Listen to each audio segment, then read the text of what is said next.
welcome to another episode of the Crime Bistro podcast. Today we're going to be telling some spooky stories as a little bit of a break from some of the more intense true crime content that we've been sharing for the past week or so. Something creepy to give us all a little bit of a breather. I know that I definitely need it, so hopefully everybody else does too. The Crime Bistro podcast is a storytelling experience for the true crime enthusiast. And I've been thinking a lot recently about the direction that I'd like to take this podcast in just over the past few weeks. And it occurred to me that I kind of already laid out the path for myself. So clearly I'm just not so good at picking up on my own subconscious thoughts and feelings. So that's my bad. But anyway, I absolutely love true crime, and I love how impactful it can be to tell the stories that we share on this podcast. For a victim's family, even if one more person out there knows that their loved one's name is being kept alive, I think that's an amazing thing. But to take it a step further from there, I also love true crime because it's an opportunity to truly be a storyteller. So at the end of the day, I do think that's what this is all about for me. Being able to share people's stories, positive, negative, or somewhere in between. People have been telling stories for literally thousands of years, so it has to be important somehow. Of course, I want to spread a little bit of positivity into this crazy world, but you can't have one thing without the other. But don't worry, I'm not planning on stopping the true crime content anytime soon. So basically, to make a long story short, this is, unironically, I guess, a storytelling experience, true crime and beyond. Now that was a lot, so don't worry, we are going to get into our stories for today in just a second. Today I have with me a vanilla ice latte, my absolute favorite for a little Thursday pick-me-up, and we're going to be diving into some creepy encounters with haunted objects. This is a subject that I actually find to be really fascinating. Think like Annabelle-esque types of stories. They definitely really have an edge to them. So we're starting off here with a pretty long story, but this one is definitely really interesting and there's a lot of layers to it. So let's go right on ahead and start telling some stories. Okay, so this first story comes from Your Ghost Stories on Reddit and it was posted only 2 weeks ago. The story is called It Was Darker Than the Darkest Night, which is a pretty creepy way to start this one off. But here we go. To set the context, I'm from a small town in India, and this supposedly cursed or haunted mango tree is located in the outskirts of a neighboring village on the road that connects my town and the village on the border of a field. This incident took place just a few months ago. I, 18 male, was on the way home from a doctor's appointment with my parents and dog. It was late at night, around 1 to 2 a.m. I was asleep during the incident in the passenger seat. My dad was driving and my mom and dog were in the back seat. My mom was awake. So we're on the way back and all of a sudden I wake up to going down a slope. My mom is screaming, "What happened?" My dog is scared. I remember descending slowly under a babool tree with this mango tree on the other side of the road, right on the field in front of where our car crashed into.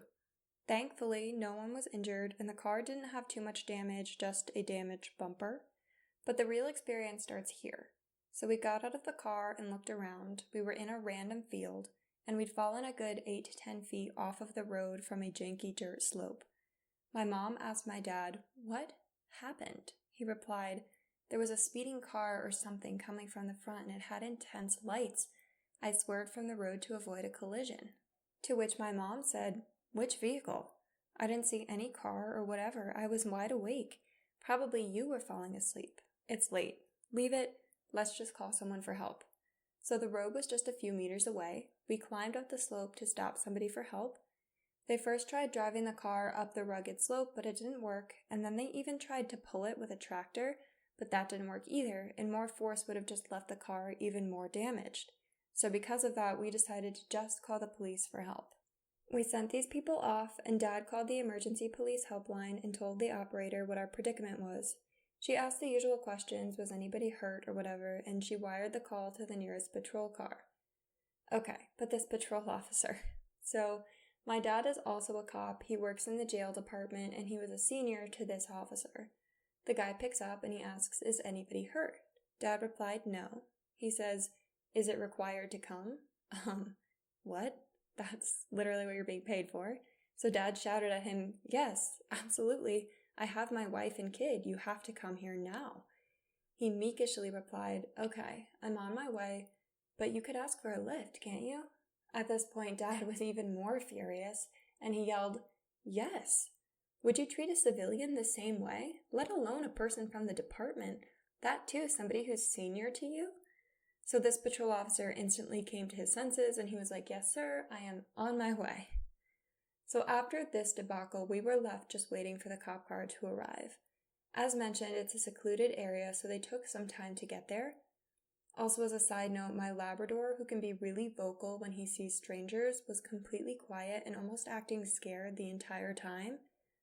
By this point, it was around 2:45 to 3 o'clock in the morning. We're standing by the still road, it is pitch black, and I looked at the mango tree in question. I saw something sitting on one of its branches. It was darker than a pitch black night, with 2 red dots where eyes should be. A chill went down my spine. I didn't show that I was afraid. I just told my parents that we should go back and sit in the car. It's too dark here. They agreed, and we waited for the cops to arrive. The cop car arrived at the scene by 3:40 or 3:50 a.m. They said they will tow it in the morning, and the patrol officer was shouted at by my dad some more. Probably fair. They dropped us off at home. Once we got home, my mom said, "I felt something bad there. Something really filled with malice. Something dark."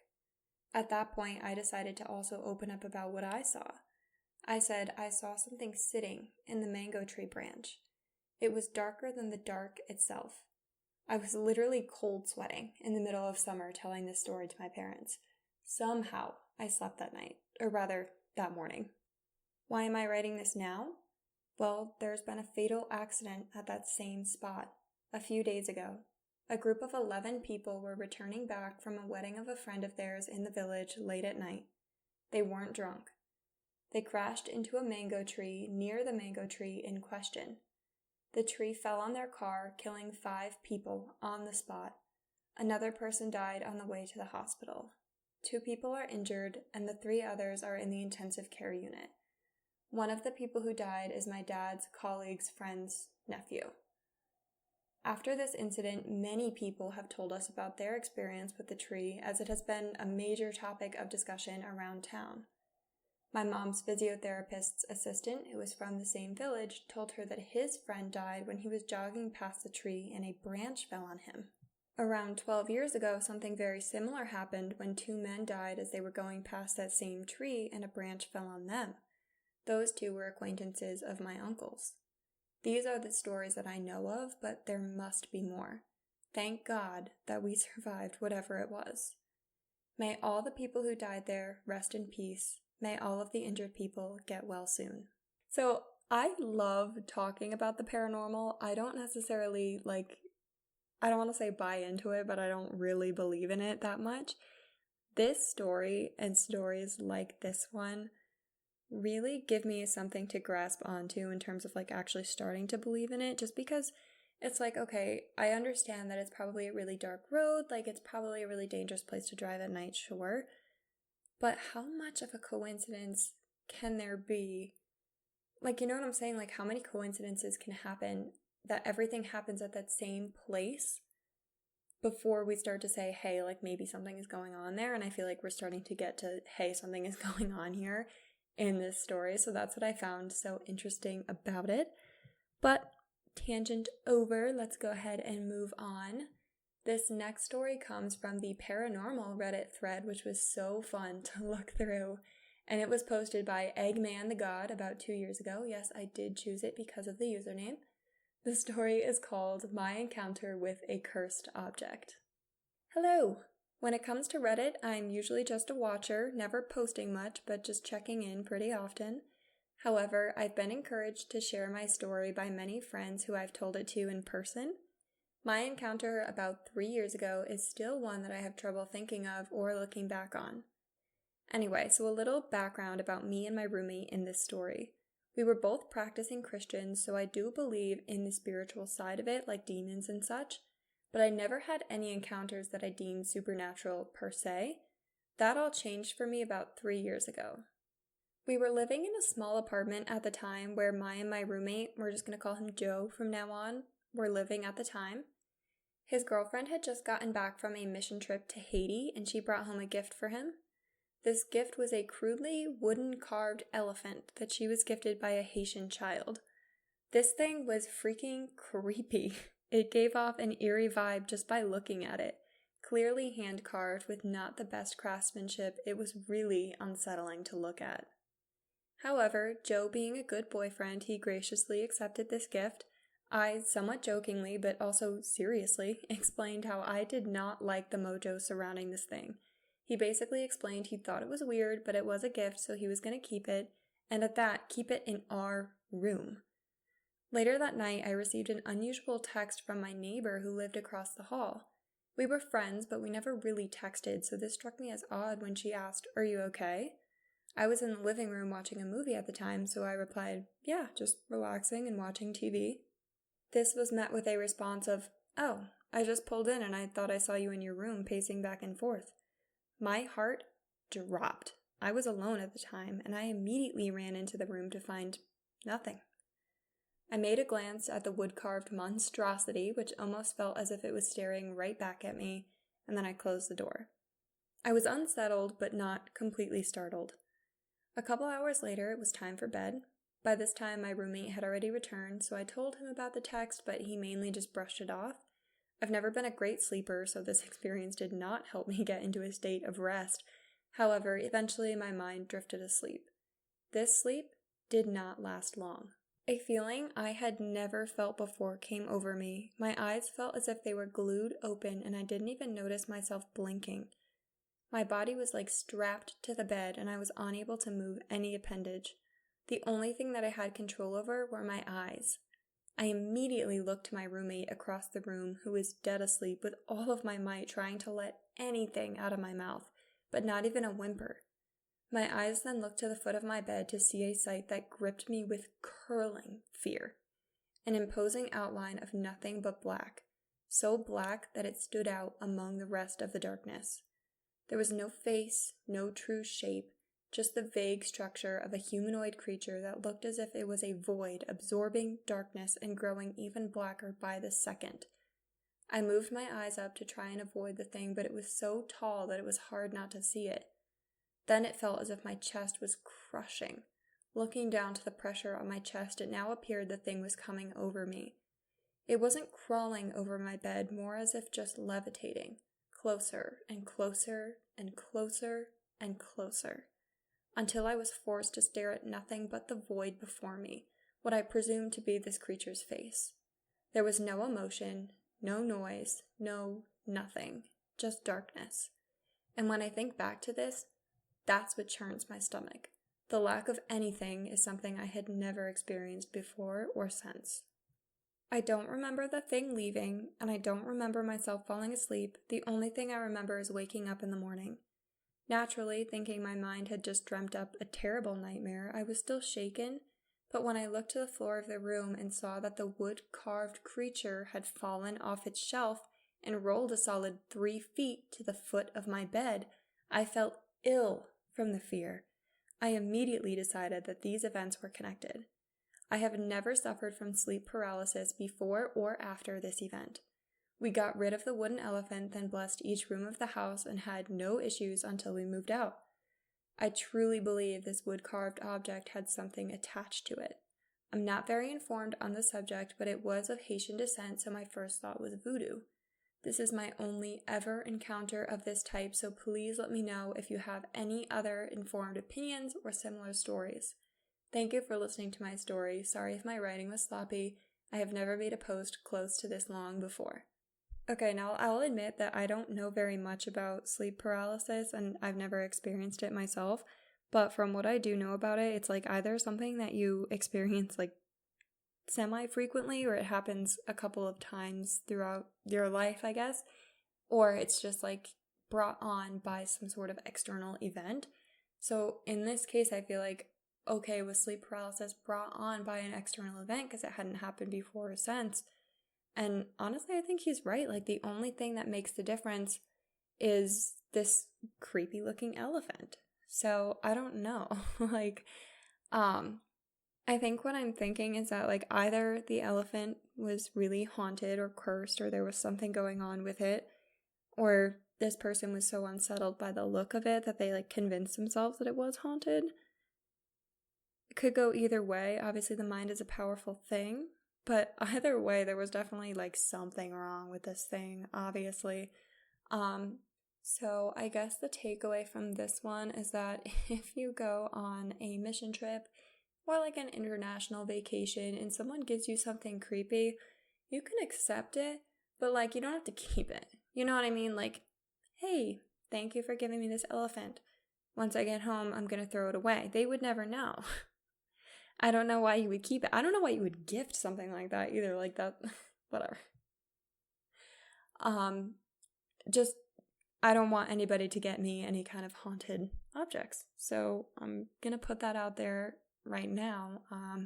Somebody gives you something that they carved and it looks really creepy, just don't give it to me. And I think that will be good. All right, so we're going to go ahead and go into our third story from here.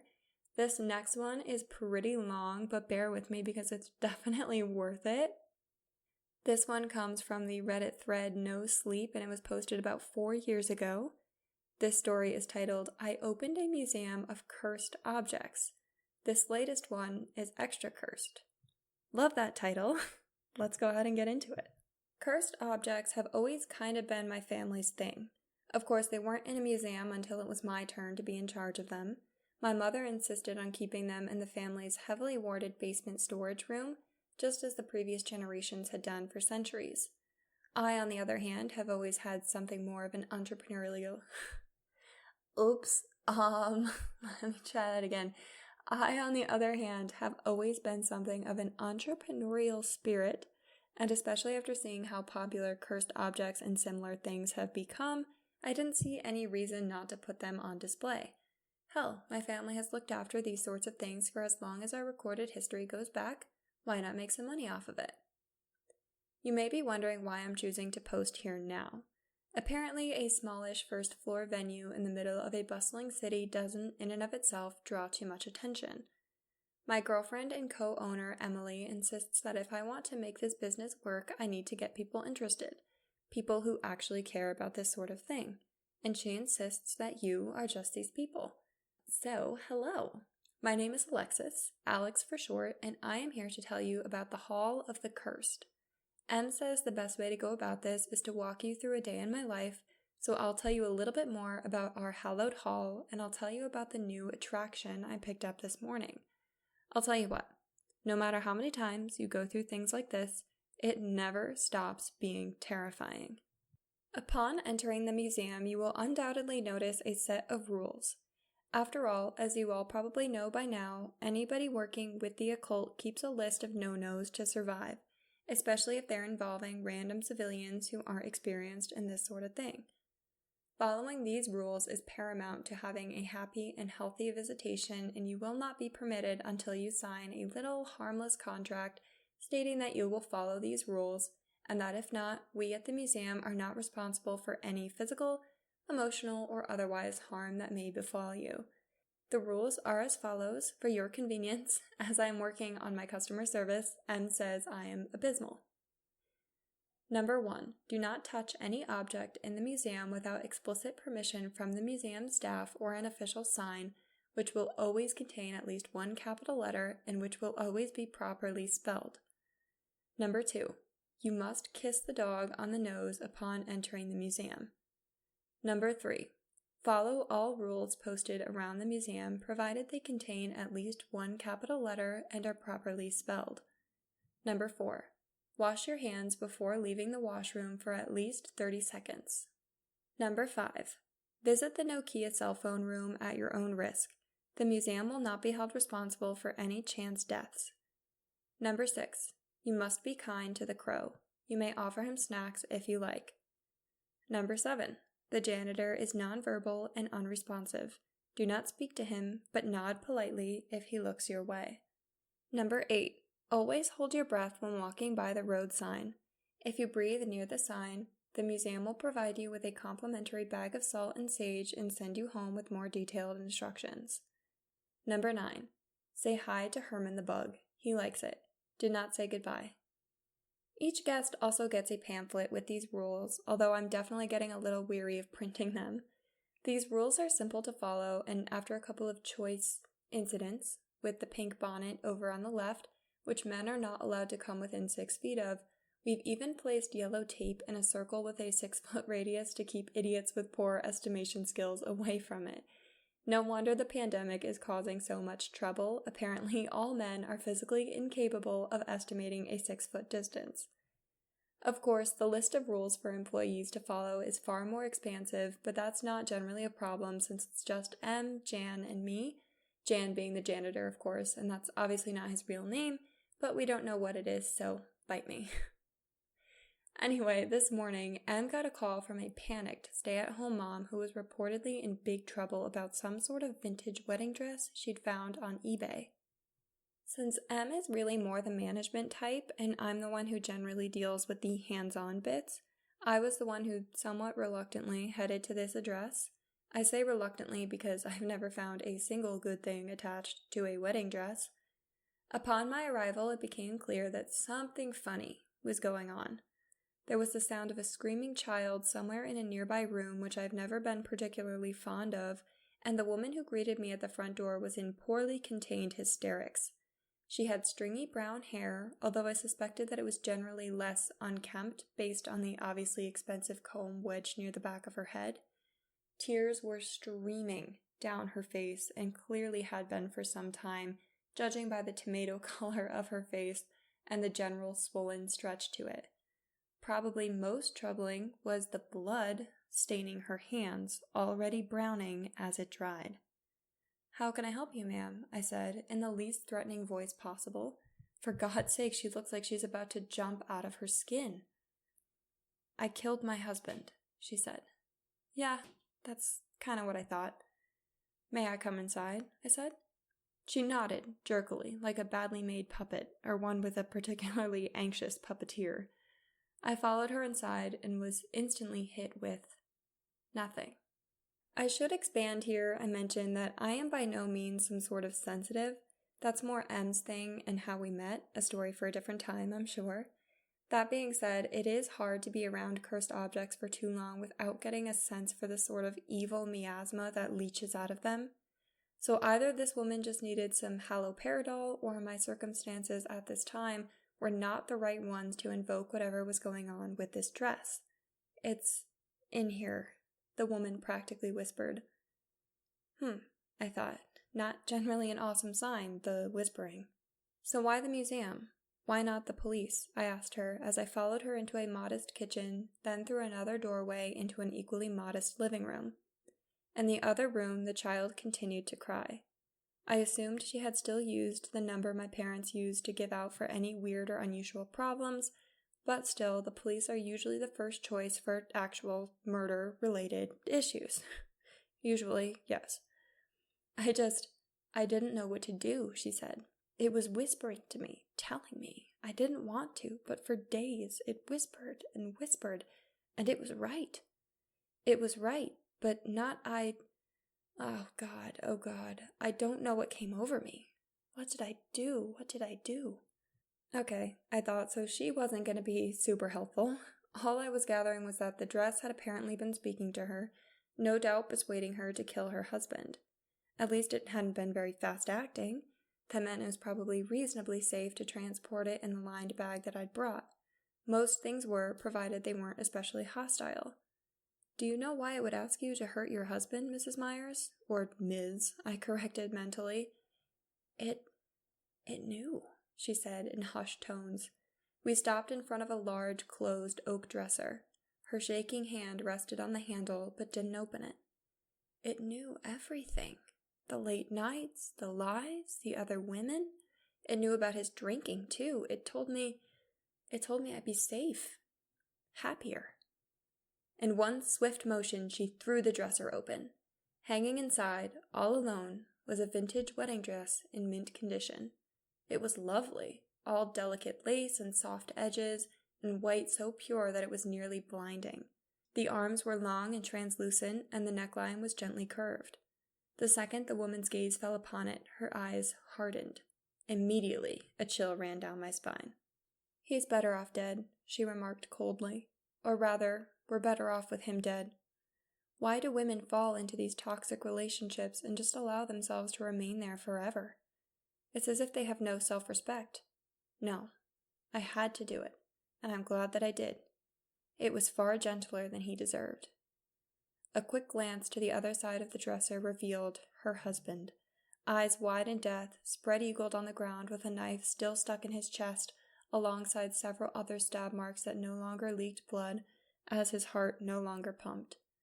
It's not like I haven't seen death before, but the look in their eyes never gets less creepy. Not only that, but Ms. Myers still had that look in her eyes. You might call it unhinged, insane, hungry for death or pain or something worse, but for me, it was the look of a curse. The look of blankness, of emptiness, of a person not completely in control of their own body, of a person to whom the limits of humanity and right and wrong have ceased to have meaning. Ms. Myers might have said the dress was whispering to her, but this was not just whispering.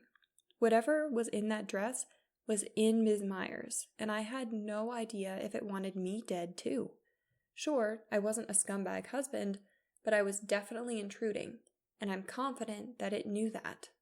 I backed away, slowly, nearly tripping over the carpet, sending a jolt through my body. My throat clenched up, and I swear I felt like the dress itself was watching me as I tried to subtly place one of the dresser drawers between it and myself. Ms. Myers' dead eyes followed me blankly. I forced the words out of clenched teeth. "Professionalism, Alex. You'll get out of this faster and more alive if you remember your professionalism. Do your job. Ms. Myers, it's a beautiful dress. I'm glad you were able to gain your freedom." "That's the other thing," Ms. Myers said. She was definitely not whispering anymore. Her voice was louder now, approaching a yell, yet still remaining just as hard and cold. Her anger, not hot but icy, frozen, made my stomach clench. "She would appreciate it if you could stop calling her that. Women are not objects, you know." The laugh that bubbled out of me was mildly hysterical, and I shoved down the awful feeling in my chest.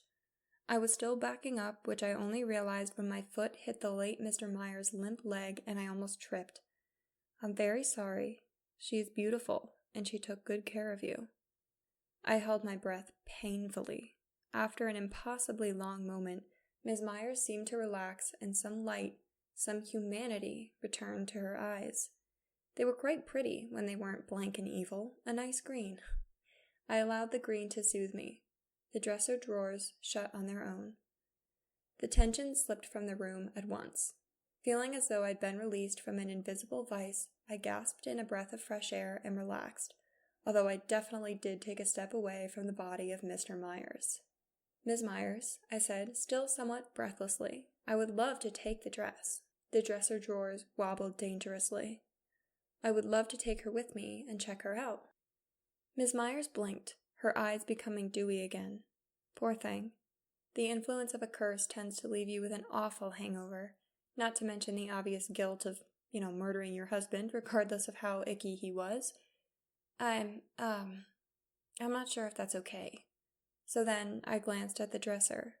Her nerves made me suspicious that the dress could still exert some control, even out of the line of sight. That was inconvenient. "I do run a museum, Ms. Myers. I wonder if she would not appreciate the opportunity to meet more women." There was a pause, and I continued cautiously. "Women with partners from all over the city. Multiple women every day, in fact." Ms. Myers' eyes glazed over for a moment, and I tensed. But in the end, she nodded. "I think that would be best." "Thank you, Ms. Myers," I said, relieved that the dress had apparently given her permission. Either that, or its influence only lasted so long when out of eyesight. Hard to tell, but I was glad for it. "Just relax, okay? Everything's okay. You did the right thing by calling." Short minutes later, I was at the door with the lined bag carefully nestled in my arms. "Is there anything else you can tell me about her?" I asked. "Anything that might help me?" It was strange. It didn't target us in the same way at all. If it had wanted to expand the way that some cursed objects do, it would have exerted its influence directly on me. Instead, it seemed it connected with Ms. Myers, like there was a trigger, as there often is. I wondered vaguely if it was her feelings about her husband himself. Once I made it clear I wasn't going to be a threat, it didn't hurt me, so it must not have been random. Either way, I wanted to get as much information out of this poor lady as possible, especially because you would not catch me messing with that damn thing again. She's beautiful, sighed Ms. Myers, and went into a dead faint on the floor. In the distance, her child sniffled. Okay, I said, and dialed the police. Finally, oh my god. I made sure to tell them that I had seen someone else fleeing the scene and the wife desperately trying to save her bleeding husband. The timeline won't be right, and it'll be pretty obvious overall that's not what happened. But the police have long since learned that when someone from my family, adopted child or not, says something, you trust it or you pay the consequences. Not her fault, after all. He just ran into that knife. About 6 times. Back at the museum, Em pretty well confirmed my suspicions. It seemed that the dress carried some nasty energy from a scorned new bride who had died tragically after some sort of cheating-related betrayal from her new husband. As usual, Em got an awful headache after interacting with the thing, leaving me to settle it into what we call the test room. Obviously, before it hits public viewing, it'll have to be exposed to some visitors on an individual test basis. First one by one, then in pairs, then in threes, and so on. We'll have to test couples, of course, although we suspect it will only exert its influence on women in unfulfilling relationships. We'll have to see about same-sex versus opposite-sex relationships, double-check whether it's actually a visual line of sight that's the issue or whether it's physical proximity, etc. It'll be an entire process, but by the end of things, we will have a lovely vintage dress hanging in the Hall of the Cursed. Anyway, I hope to tell you all more about this soon as I get a break. Things keep me pretty busy around here. After all, with every day comes a new vintage wedding dress that convinces you to murder your unfaithful husband. Or something, you know. Okay, I'm not putting too much stock into that last story being an accurate retelling. I'm pretty sure that there were no actual murders involved and that this was more of like a morbid marketing bid for this museum and its owners. However, something about the fact that I don't think this story is actually true is actually much scarier to me than the story itself. Let me explain. I watch a lot of horror movies, so like a scary storyline isn't super alarming to me, but this is literally a normal person. Like, not an author or a screenwriter. This is someone who just came up with this elaborate and kind of horrifying story just like out of nowhere. And they're just like walking around like everybody else. I mean, this could be the person behind you at the checkout counter and they have this whole dark, twisted world happening inside of their brain. Like, genuinely, this could be anyone. And you never know what's going on in someone's head. So that's really what scares me so much about this story. However, we have covered all of the tales that I wanted to share today, so I'm going to leave you with that horrifying sentiment, and let's go ahead and wrap some things up here. Thank you for listening to this week's episode of the Crime Bistro podcast, and I hope that you enjoyed these creepy stories as much as I did. If you'd like to follow along with the podcast during the week, I do have accounts on Instagram and TikTok where I post like random stuff, pop culture commentary, and some true crime updates. It's a lot of fun, so if you have the time, go ahead over to those apps and check them out. However, with that being said, I think that's enough talking for today. So thank you again for listening, and as always, until next time.